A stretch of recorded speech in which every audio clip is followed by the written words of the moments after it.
Well, Lincoln, so glad to see you back on the field. Just how's your injury doing, and how have you been able, and how's this kind of recovery process been for you? It's been really good. This past season I was really able to like step back and see how coaches operate, see how a game operates, and really step back and learn the game more. So I would say through that it really helped me. But my recovery is going really good. I'm almost 9 months post operation now, and I don't really have any pain in my leg anymore. I'm starting to feel like myself. So I'm just happy to be back out there with the team. I know it was kind of would be hard for you to watch from the sidelines as the team had success, but just what were you doing like off the field to kind of help the team? So a big thing I would do during practice is just helping all the running backs, all the knowledge I have, especially on young guys. I was just pouring it in. Any questions they had in film, I was going in there and helping with film and alignments. And a big thing I helped with was pass pro and helping the young guys see the field and stuff like that. So a big thing for me in practice was after I did my little rehab with my knee, I'd go out in team periods and stand with Coach Kinney in the back and help the backs out to the best of my ability. One of the backs that had a really great season was Ismail Mahdi. Just how was he able to kind of transcend his role from being like the number two now? He was being the number one during the season and getting over 1,500 yards rushing. So a big thing you gotta be when you're a running back in college is always be prepared because with a running back I feel like we're one of the most hit positions on the field, so you got to stay ready. So what Ish did is he was always prepared and he was ready for his opportunity, and when somebody went down or somebody wasn't in the game, he stepped up and he earned it and he balled out. You're one of the very few people that played under the Spavital era. Now you're with the Coach Kenny era. What were the changes between their two offensive philosophies, and how were you able to kind of adjust your game to Coach Kenny's? I would say they're pretty similar, but just the tempo is the big difference for me. I would say just constantly lining up. I wanted to get people after that. You get a big play, you get on the ball. So really just the conditioning aspect for your whole team has to get up another level. And I think that Coach Brett Huth, our head strength coach, implements that in a lot of the things we do. And so I would say overall the tempo and just playing fast. How has Coach Huth kind of helped you during your recovery process? He was huge. He's probably, I would say it's 50-50 between the athletic trainers and him. I mean, I do my rehab in there, and then I'm in the weight room, and we are working on shin angles and everything with my knee every single day throughout the season. I was with him every morning before practice. So I would say I give a big credit to him on why I'm back and how good I feel with my body. Heading to the spring, just a really stacked running back room with you and Ish, and then Tursberg, and then Deion Hankins, both of them coming up for Utah. What makes this running back room such a stacked room? So the big thing that makes it a stacked room is the experience. So you have Deion and TB, who Deion has 5 years, and I'm pretty sure TB's at least 3 years. So they were a 1 and 2. Their chemistry's there. You have me, who's been a starter, and I've been playing. This will be my 5th year coming up, and then you have Ish, who's coming off of an All-American season. So you have an All-American, and you have 3 guys that have been starters and played for more than 3 years. So I would say there's not many rooms that have at least 4 guys that have been a starter somewhere. Barrick Nealy, the new running backs coach, he was a former Texas State quarterback, led the team to really the Bobcats' first success since the 80s. Just what does it mean having him as a running back coach? Oh, it's huge. I mean, just his knowledge, and especially because he went here, you're always able to talk to him about what we're doing outside of football, and he gives us his spots and his whole eating spots and stuff like that. But as far as the knowledge-wise, it's huge to have a guy who played the game and coaches at a high level. It's just unbelievable, and we're very thankful in the running back room that Coach Kenny brought a guy like him in. Oh, what does he kind of add new to the running back room? Just from his coaching philosophy. So a big thing that he implements. So his 3 big keys are competitive excellence, undefeated in ball security, and undefeated in pass pro. So those are the big 3 things that he implements. And from him playing quarterback, he talks to us in quarterback terms in a sense. So we always got to know what the back end's doing. We got to know what the concept is and what route we have off of the concept. And then he talks to us about pass pro and how we pass pro and how a certain block or a cut block can affect the quarterback in his eyes. So hearing it from a different perspective and someone who's been back there as a quarterback is just huge.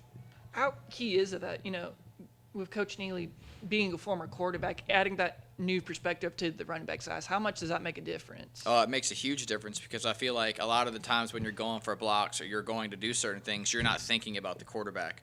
So just hearing from him and his experiences and how we can help the quarterback get the ball out better and feel more comfortable in the pocket is huge. I have to ask, what eating spots have Coach Nealy kind of showed y'all when y'all been in San Marcos? So a big one that me and him talk about all the time is Alvin Ords. It's over there right outside the square. And so I sent him a picture of it the other day, and he really likes that. Another place we like is Valentino's. We love Valentino's. And then he took us to a tap room. I haven't been to tap room a whole lot, but we went for lunch, and we had wings and the big old burger. So that was huge. But, yeah, he always talks about tap room as his favorite place. Looking at the offense, very explosive. Jordan McCloud coming at quarterback, but also a lot of younger quarterbacks. A really stacked wide receiver room. Just how's the offense changed from last year compared to this year? I would say it changed from the time frame. I would say this time last year, I feel like this year, we are way more developed and have way more guys returning. And so I would say just having the older guys out there and having guys that know what to do and guys that have played together for a year now is huge. So the experience level is definitely elevated from last year at every single position. How key is it that, with it being last year, it was the first year y'all learning a new playbook, you're learning the coaches. Now heading to this year, how big is it that you're not learning, but you're also just kind of keeping the momentum built up from last year? It's huge because, you have your guys that already know the offense, so you're learning more about the offense and then teaching the younger guys and bringing them along. So the better we get as a whole is the better we're going to get as an offense. So definitely having the older guys out there is just huge. No offense getting around with other offensive line. Just from this first week, what have you learned about this offensive line and how they've kind of gotten better? I would say that they're just a veteran offensive line. All of our starting five right now are guys that we had on the team last year, so that's just huge. They already have chemistry. Coach Shu, our O-line coach, does a phenomenal job with them in run game and pass game, and they definitely make it easy on us to hit holes and know who we have in pass pro. When we talked to Coach Kenny last week, he said one of the big things for this offense was consistency, just being really consistent. How important is consistency to this offense? Consistency is huge. If you can consistently do what you do and take what the other team gives you, you will be very hard to stop. Although our offense is simple and we play so fast, if we can consistently play fast and execute our mission, which is a championship, and getting those plays that they give you, we'll be unstoppable. Jordan McCloud coming in, reigning Sun Belt Player of the Year, just from your eyes, what does he add to this offense? Right off the bat, he adds a veteran mindset. He's been playing for a long time, and he's been a starter, and he adds experience because he's played in this conference. Another thing he adds is just his competitive ability. I mean, he's a dog, I'll be honest with you. So just having him back there makes everybody just a little bit more confident about what we're doing moving forward. You kind of repeat the word, but a lot of veterans on this team, from offensive line, wide receiver, quarterback, running back. What does it mean to have so many people that have played in the Sun Belt and that have the chance or in the opportunity to kind of elevate this program to the next level?